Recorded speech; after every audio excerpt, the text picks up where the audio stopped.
আসসালামু আলাইকুম, আশা করি সবাই ভালো আছেন। আজকে কথা বলবো আপনাদের শীতে যে ঠোঁট ফাটে সেই সমস্যা নিয়ে। শীতে আমাদের কম বেশি সবারই ঠোঁট ফেটে যায়।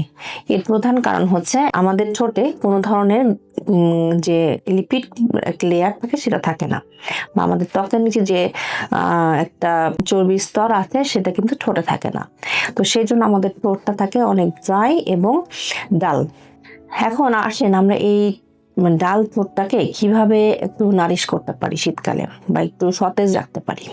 ঠোঁট ফাটা প্রতিরোধে আমাদের ম্যাক্সিমাম সবাই ব্যবহার করেন পেট্রোলিয়াম জেলি। এছাড়া কেউ গ্লিসারিন ব্যবহার করেন বা আরো অনেক ঘরোয়া পদ্ধতি ইউজ করে থাকেন। ঠোঁট ফাটার সাথে সাথে আর একটা প্রবলেমও কিন্তু দেখা যায়, সেটা হচ্ছে ঠোঁটে কালচে ভাব হয়ে যাওয়া। তো যাদের ঠোঁটে কালচে ভাব হয়ে গেছে, ঠোঁট শুকনো হয়ে গেছে, তারা আসলে কি করবেন? আমরা বলে থাকি আপনারা যে মুখের স্ক্রাবটা ইউজ করেন, সেটাই ঠোঁটে সপ্তাহে 1 থেকে 2 দিন স্ক্রাব দিয়ে স্ক্রাবিং করবেন। এবং এর পাশাপাশি আপনারা যে লিপ জেলটা ইউজ করছেন সেটা যেন ফ্র্যাগনেন্স না হয়, কোনো কালার না হয়, মানে একদম সাদা সাদা আপনার পেট্রোলিয়াম জেলি ইউজ করবেন, কোনো গন্ধ নাই, কোনো বর্ণ নাই, তাহলে সেটা ঠোঁটের জন্য হেলদি।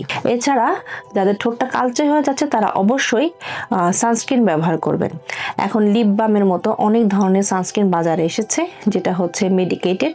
আমরা সেগুলো সাজেস্ট করে থাকি। সেগুলো যদি আপনি ঠোঁটে মেখে বের হন বাইরে, তাহলে ঠোঁটটা সরাসরি রোদের যে তাপমাত্রা সেটা থেকে পরিত্রাণ পাবে এবং ঠোঁট কালো আস্তে আস্তে সেরে যাবে। এছাড়াও লিপ লাইটেনিং এর জন্য আমাদের কিছু কিছু প্রোডাক্ট বাজারে এসেছে এবং আমরা কিছু ট্রিটমেন্ট কিন্তু দিয়ে থাকি, যেমন লিপের এখন লিপ পিল করা হয়, লিপের লেজার ট্রিটমেন্ট করা হয়, এছাড়া কিছু মেডিসিনও ইউজ করা হয়। এছাড়া যাদের লিপের কিছু সমস্যা আছে, যেমন ঠোঁটের কিন্তু অনেক ধরনের রোগ থাকতে পারে, ঠোঁট ফুলে যাওয়া, ঠোঁট ফেটে যাওয়া, তারপর ঠোঁটের কোনা ফেটে যাওয়া, হ্যাঁ, ঠোঁটের ভিতরে ঘা হওয়া, এই জাতীয় যদি কোনো প্রবলেম থেকে থাকে তাহলে অবশ্যই আপনার ডাক্তারের পরামর্শ মতো ওষুধ সেবন করবেন। এবং ঠোঁটটাকে আরো হেলদি রাখার জন্য আপনারা বেশি বেশি করে ভিটামিন জাতীয় খাবার খাবেন, ভিটামিন সি খাবেন, শাকসবজি খেতে হবে, এবং স্পাইসি খাবার যেটা বলি আমরা, মানে অতিরিক্ত তেল মশলা দিয়ে খাবারটা, সেটাকে আপনারা একটু অ্যাভয়েড করবেন।